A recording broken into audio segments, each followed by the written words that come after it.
Bienvenidos al tema de ictericia del curso de supervivencia para R1.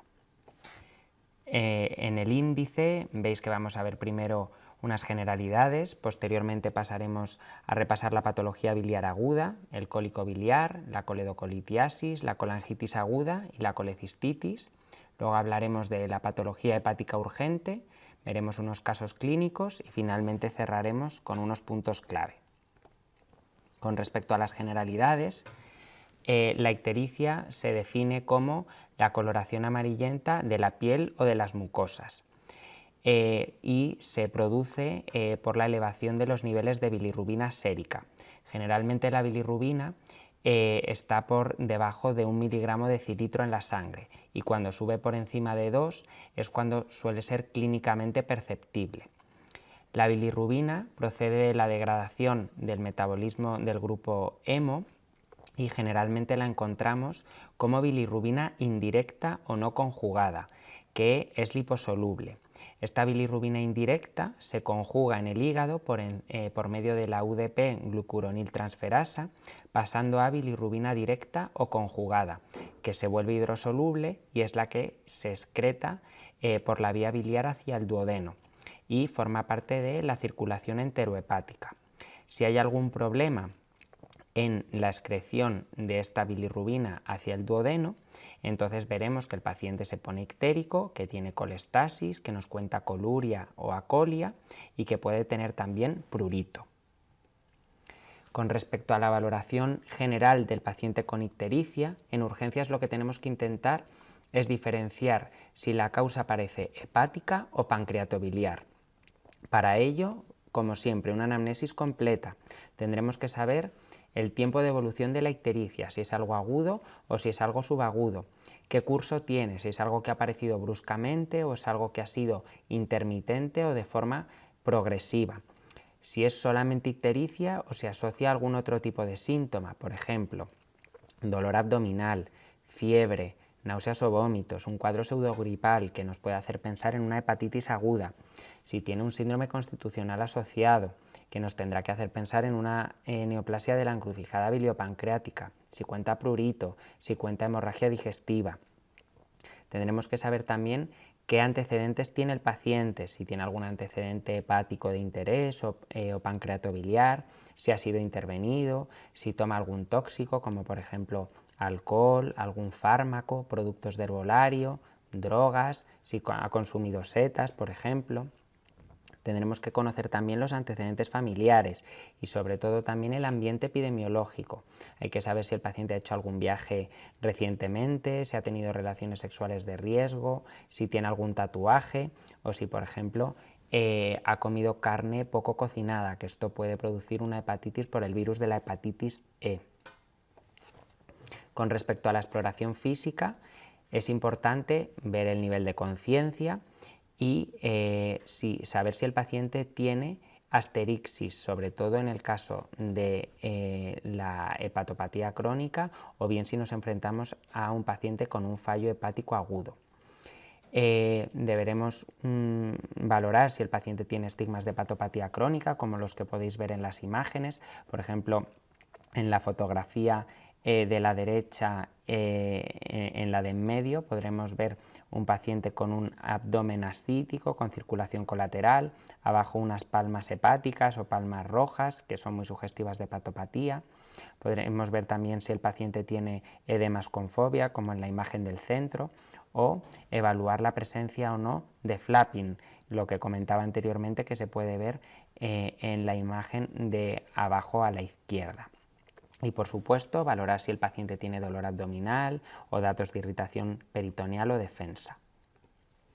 Con respecto a las pruebas complementarias, a todo paciente con ictericia le deberemos hacer en urgencias un análisis de sangre completo, con hemograma, con bioquímica, que incluya función renal, iones, perfil hepático, completo si es posible, y si sospechamos isquemia, asociando también LDH y CK.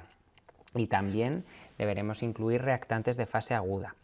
Es importante también pedir la coagulación, de cara a que algunos pacientes que vengan con ictericia pueden requerir una cirugía urgente y también de cara a, si sospechamos un fallo hepático, conocer la gravedad del mismo.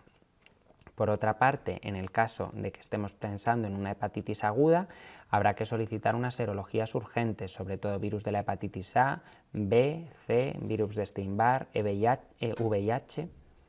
En el caso de que el paciente venga con fiebre, tendremos que sacar hemocultivos y tendremos que tener siempre en mente la posibilidad de hacer una ecografía, ya que va a ser una técnica muy sencilla que nos va a dar muchísima información en urgencias acerca de la orientación de la ictericia, porque nos va a permitir ver bien la vesícula, la vía biliar, si existen datos de hepatopatía, si el eje esplenoportomesentérico está permeable, si existe alguna lesión ocupante de espacio.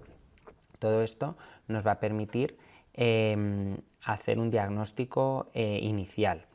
En caso de que existan dudas con la ecografía, ocasionalmente se puede recurrir al TAC, pero generalmente no es necesario hacerlo de forma urgente. En las fotografías de abajo podemos ver una vesícula normal en la de la izquierda y en la de la derecha podremos ver la presencia de ascitis entre las asas intestinales. De manera que si vemos, por ejemplo, esa ascitis, podremos sospechar que a lo mejor el paciente tiene una hepatopatía o alguna otra causa que la haya podido producir, una carcinomatosis peritoneal, una neoplasia pancreática diseminada, por ejemplo. Este algoritmo es una aproximación diagnóstica, es un poco complejo para el manejo en urgencias, pero sí que creo que nos ayuda a sentar las bases de cara a orientar al paciente. De manera que si tenemos un paciente con ictericia, lo fundamental es hacer una anamnesis que sea exhaustiva, una exploración y una analítica. De esta forma clasificamos si la hiperbilirrubinemia que tienes a expensas de la bilirrubina indirecta, en cuyo caso lo que tendremos que descartar es que el paciente tenga una causa de hemólisis o que tenga un síndrome de Gilbert, o en el caso de que lo que tenga sea una hiperbilirrubinemia mixta o a expensas de la directa, que es lo más habitual, valoraremos si tiene o no colestasis. En el caso de que tenga colestasis, que también es lo más habitual, lo que tendremos que hacer es una ecografía, ya que esto nos va a permitir ver si el paciente tiene una vía biliar dilatada o no. Si la vía biliar está dilatada o tiene alta sospecha de patología biliar, tendremos que ingresar al paciente y hacer las pruebas que se consideren en la planta necesarias, ya sea TAC, una resonancia, una ecoendoscopia, para intentar clasificar mejor la causa que produce esa ictericia. En cambio, si el paciente en la ecografía inicial tiene una vía biliar que no está dilatada y no se sospecha patología biliar, lo que tendremos que hacer es descartar una enfermedad hepática. Esta tabla refleja una relación entre los síntomas o las características del paciente y la etiología, de manera que si el paciente nos cuenta un dolor abdominal de tipo cólico en el hipocondrio derecho o en epigastrio, sobre todo postprandial, con fiebre o tiene un antecedente de cirugía biliar y edad avanzada, lo más normal es que tenga un proceso obstructivo biliar. Si por el contrario nos cuenta un síndrome constitucional con un curso de la ictericia progresivo, tendremos que sospechar una neoplasia biliopancreática. Si el paciente nos cuenta no dolor, sino una molestia inespecífica en el hipocondrio derecho, ha consumido tóxicos, tiene un cuadro general con astenia, decaimiento, febrícula y tiene también ambiente epidemiológico, es joven y tiene en los análisis una citólisis marcada, lo que tendremos que pensar es una hepatitis aguda. Por otra parte, si el paciente tiene ya una hepatopatía crónica conocida y viene por ictericia, a lo mejor tenemos que pensar en una reagudización o una descompensación de la misma. Ahora vamos a ir desgranando la patología biliar aguda. Empezamos por el cólico biliar no complicado. Generalmente el paciente va a presentarse en urgencias con dolor en el hipocondrio derecho o epigastrio súbito, que suele ser postprandial y que se suele irradiar al hombro o a la escápula derecha, y generalmente asocian cortejo vegetativo, náuseas o vómitos. La exploración suele ser normal, salvo por el dolor en el hipocondrio derecho, pero con Murphy negativo. Y la analítica lo más habitual es que sea normal o que tenga una alteración leve del perfil hepático. El diagnóstico es clínico y se confirma generalmente con ecografía por la presencia de colelitiasis. En el episodio agudo lo que hay que hacer es dejar al paciente en dieta absoluta, ponerle analgesia y reevaluarlo. Si vemos que se le pasa el dolor, muchas veces no hace falta ni hacer la ecografía en urgencias. Si el cuadro clínico es típico y compatible y se le ha resuelto con la analgesia, simplemente le damos de alta, se hace la ecografía ambulatoria y se deriva a la consulta de cirugía. Si por lo contrario el paciente no mejora a pesar de la analgesia, lo que tendremos que hacer es una prueba de imagen urgente, una ecografía para descartar complicación. El siguiente cuadro clínico es la coledocolitiasis, que se produce más o menos en el 15% de pacientes con colelitiasis. La clínica puede ser desde asintomática, que se vea una coledocolitiasis incidental en una prueba de imagen, a que el paciente venga con un cólico biliar que no cede con la analgesia o que venga ya con un cólico complicado, es decir, con colangitis o con pancreatitis asociada.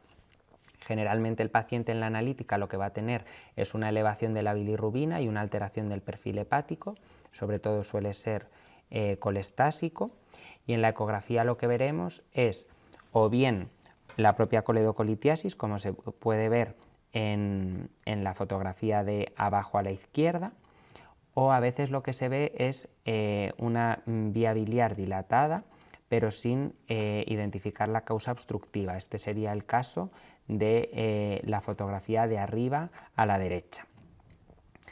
Existen, por supuesto, otras técnicas en las que se puede evaluar mucho mejor la coledocolitiasis, como sería una colangioresonancia, que es la fotografía de abajo a la derecha, en la que se ven varios defectos de repleción, que serían las coledocolitiasis.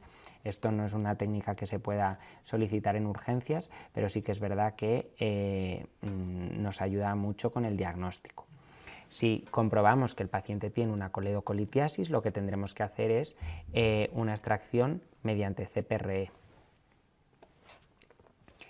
La siguiente entidad sería la colangitis aguda, que consiste en una inflamación de la vía biliar que se produce secundariamente al éstasis de bilis por obstrucción de la vía biliar, por la causa que sea, asociado a sobreinfección bacteriana.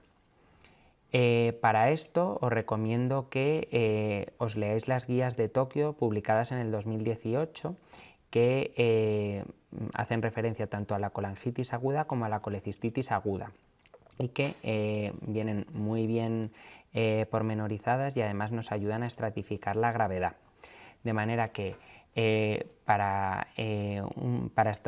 establecer que un paciente tiene una colangitis aguda necesitamos tres pilares: que tenga inflamación sistémica, es decir, fiebre y datos analíticos de inflamación, es decir, datos de respuesta inflamatoria sistémica. El segundo pilar sería la colestasis, bien porque veamos que está ictérico, porque tiene alteración de los parámetros hepáticos, y el tercer pilar sería una prueba de imagen con hallazgos sugestivos, ya sea dilatación de la vía biliar o que directamente veamos la causa que está produciendo la colangitis, ya sea una piedra o sea una estenosis o que el paciente sea portador de una prótesis biliar. De forma clásica se han distinguido dos cuadros: la tríada de Charcot, en el que el paciente presenta ictericia, fiebre y dolor en el hipocondrio derecho, y la pentada de Reynolds, en el que además de esta tríada el paciente presenta hipotensión y confusión. Esto es algo que aparece más en los libros que se utiliza en la vida real, pero bueno, sí que es algo muy clásico que creo que hay que recordar. Y como decía, en las guías de Tokio nos permite estratificar la colangitis en grados, en grado 1, grado 2, grado 3, y esto está correlacionado con el grado de mortalidad. Para intentar facilitar su uso podéis incluso descargaros en el móvil la aplicación y ayuda bastante en la práctica clínica habitual. De manera que el manejo de la colangitis aguda, como hemos dicho, se estratifica según Tokio en grado 1, grado 2 y grado 3, y en función de eso estará indicado el drenaje mediante CPRE antes o después. Y aparte siempre habrá que utilizar antibioterapia intravenosa. Es importante recordar que el paciente con colangitis aguda es un paciente potencialmente grave, entonces hay que monitorizarlo bien, hemodinámicamente, a nivel de balance hídrico, y en el caso de que veamos que tiene datos de fallo orgánico, habrá que contactar con la unidad de cuidados intensivos. Con respecto a la siguiente entidad, pasaríamos a hablar de la colecistitis aguda, que es la inflamación de la pared de la vesícula biliar, generalmente como complicación de una colelitiasis. Hasta en un 90% de los casos la colecistitis es de causa biliar, pero también puede ser alitiásica. Los criterios de colecistitis aguda también se basan en 3 pilares: datos locales de inflamación, generalmente un signo de Murphy positivo o dolor en el hipocondrio derecho, datos sistémicos de inflamación y unos hallazgos de imagen compatibles con una colecistitis aguda. ¿Y cuáles son estos criterios de imagen? Pues generalmente los que podemos ver en la fotografía que aparece en la presentación. Generalmente un engrosamiento de la pared, distensión de la vesícula, presencia de litiasis o de barro, algo de líquido libre, estriación de la grasa y un Murphy ecográfico positivo. Generalmente la ecografía con estos hallazgos es la técnica de elección, pero si hay dudas o se sospecha complicación, podremos recurrir al TAC. Como decía antes, la clasificación de Tokio nos puede ayudar a estratificar la colecistitis en grado 1, 2 y 3, y esto también se correlaciona en este caso con el riesgo de mortalidad. El manejo de la colecistitis sería también antibioterapia intravenosa y, en función de la severidad, valorar la colecistectomía o bien precoz o bien diferida, y en casos de pacientes de alto riesgo quirúrgico y que tengan una colecistitis grado 3 o grado 2 que no responde al tratamiento, se puede valorar una colecistostomía percutánea. En cualquier caso, de igual manera, el paciente con una colecistitis aguda es un paciente potencialmente grave, tiene que estar bien monitorizado, y en el caso de que veamos datos de fallo orgánico, tendremos que hablar con la unidad de cuidados intensivos. Con respecto a la patología hepática urgente, vamos simplemente a dar una serie de nociones básicas. En primer lugar, me gustaría destacar que no es lo mismo una elevación aguda de las transaminasas o una hipertransaminasemia que una hepatitis aguda. La alteración de las transaminasas, la hipertransaminasemia, es simplemente una alteración bioquímica analítica, mientras que el paciente con una hepatitis aguda suele tener además una sintomatología general, suelen tener astenia, malestar general, mialgias, febrícula. Y es importante distinguirlo porque es el paciente con hepatitis aguda el que potencialmente puede tener un fallo hepático que sea grave, en el caso de que tenga encefalopatía o coagulopatía. Es algo que es importante tener el concepto claro. Entonces, si el paciente viene por una hepatitis aguda y ya hemos descartado una causa biliar, lo que tendremos que ver es de qué tipo de hepatitis aguda estamos hablando. Generalmente, en función del rango de transaminasas, podremos hacer una distinción más o menos burda, de manera que si el paciente tiene una elevación entre 2 y 50 veces el límite superior de la normalidad, lo más normal es que estemos hablando o bien de hepatitis virales o de hepatitis alcohólica o bien de una hepatitis tóxica por consumo de hepatotóxicos, ya sean fármacos, setas, productos de herbolario. En cambio, si el rango de elevación de transaminasas es mucho más alto, generalmente entre 50 y 100 veces el límite superior de la normalidad, lo que tendremos que plantearnos es o bien una hepatitis isquémica, que esto suele ser en el contexto de un paciente hipotenso, grave, en la UCI, o bien el consumo de hepatotóxicos, como previamente había comentado. Si todo lo anterior es negativo, pues tendremos que plantear otras opciones, la hepatitis autoinmune, causas metabólicas, infiltrativas, etc. Pero bueno, esa sería a grandes rasgos el algoritmo de diagnóstico diferencial de una hepatitis aguda.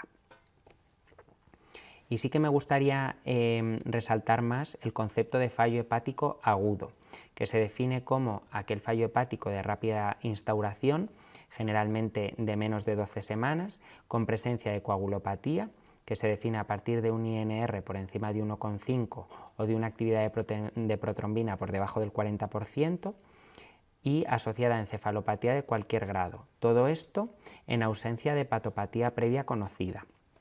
En base al tiempo que pasa desde la ictericia al desarrollo de encefalopatía, podremos clasificar el fallo hepático en hiperagudo, agudo y subagudo.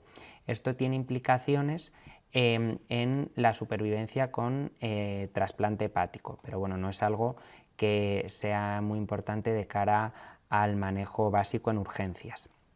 Sí que hay que plantearse cuáles son las causas más frecuentes de fallo hepático agudo, a destacar las infecciosas, todos los virus hepatotropos, fundamentalmente, otras más raras como la fiebre Q, por ejemplo, la malaria, el dengue, causas tóxicas, fundamentalmente el paracetamol, algunas setas como la manita faloides, las drogas, productos de polario, causas vasculares como por ejemplo el Budd-Chiari y otras, como por ejemplo la hepatitis autoinmune. Cuando nos enfrentamos a un paciente con un fallo hepático agudo, lo más importante es mandarlo a un centro trasplantador. Tiene que estar en un hospital de referencia para trasplante hepático. Eso es en lo que tenemos que centrar todos nuestros esfuerzos realmente. A modo un poco de curiosidad y porque creo que puede ser útil, en la diapositiva podéis ver los criterios que utilizamos para el trasplante hepático urgente, fundamentalmente los del King's College y los de Clichy. Los que más solemos utilizar son los del King's College, que dividen los criterios en si el paciente está intoxicado por paracetamol o por otras causas. Pero más que entretenernos mucho en desgranar cada uno de estas clasificaciones, lo que tenemos que tener claro es que si vemos un paciente con un fallo hepático agudo, lo que tenemos que hacer es mandarlo directamente al centro de referencia de trasplante, porque eso es lo que realmente le va a salvar la vida. Ahora vamos a ver unos casos clínicos rápidos, que son los pacientes que ya conocemos de los otros temas. De manera que Esperanza, nuestra abuelita adorable, nos cuenta que viene a urgencias por ictericia, coluria y acolia de una semana y que ha perdido 8 kilos en 2 meses y que tiene menos apetito. Además tiene algo de picor en la piel. Viene estable y vemos que tiene una ictericia patente. Analíticamente llama la atención una alteración mixta del perfil hepático, pero de predominio colestásico, con una bilirrubina de 16,7 y una amilasa de 1200. Lo que tendremos que pensar en este caso es que la paciente tiene probablemente una neoplasia de páncreas. Ana es una chica de 32 años que nos cuenta que ha tenido varios episodios de dolor cólico en el hipocondrio derecho y que se le irradia hacia la espalda, y desde hace 3 días está ictérica. Viene afebril, bien de constantes, pero con un dolor en hipocondrio derecho con Murphy negativo. Analíticamente, algo de síndrome inflamatorio y una alteración mixta del perfil hepático con una bilirrubina de 4,5. Probablemente lo que tiene sea un cólico complicado con una coledocolitiasis. Ha tenido cólicos hasta que ya la piedra se le ha quedado en la vía biliar y ha hecho que le suba la bilirrubina, y esto lo que habría que hacer es ingresarla para una CPRE. El siguiente paciente sería Sergio, que nos cuenta que está ictérico desde hace unos días, que tiene algo de molestia en el hipocondrio derecho, con febrícula, astenia, y que lo más relevante que ha hecho recientemente es que estuvo en un festival hace 8 días y que ahí tuvo una relación sexual de riesgo sin preservativo. Viene con febrícula, estable hemodinámicamente, y lo que vemos en la analítica son una alteración del perfil hepático de predominio citolítico claramente en rango de hepatitis aguda por encima de 1000, con una bilirrubina de 8,5. Este paciente parece que tiene una hepatitis aguda probablemente infecciosa. Habrá que hacerle una serología de virus hepatotropos, virus de la hepatitis A, fundamentalmente, que es lo que más le pega. Y habrá que ver también cómo está la coagulación y ver que no desarrolla encefalopatía hepática. Y Carlos es un señor de mediana edad, como ya hemos visto, que viene por dolor abdominal en el epigastrio y en el hipocondrio derecho, constante, que lleva 2 días con él y además ha tenido un vómito bilioso.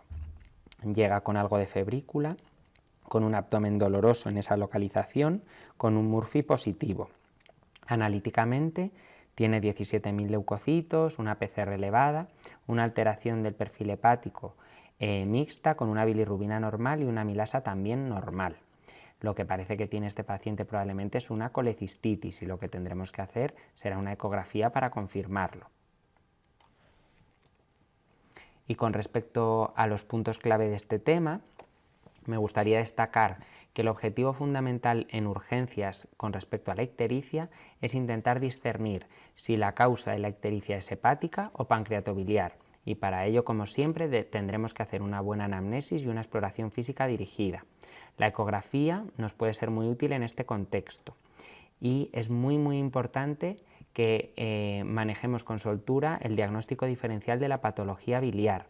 En el texto que os vamos a entregar podréis ver que hay una tabla en el que se hace el diagnóstico diferencial de cólico biliar no complicado, coledocolitiasis, colecistitis y colangitis, que creo que está bien resumido y que os puede servir de cara a urgencias.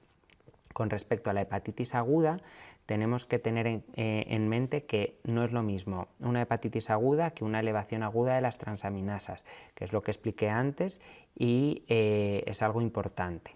Y por otra parte, también como hice hincapié antes, si nos encontramos con un paciente con un fallo hepático agudo, lo más importante es que lo traslademos a un centro trasplantador, que eso es lo que realmente le va a poder salvar la vida.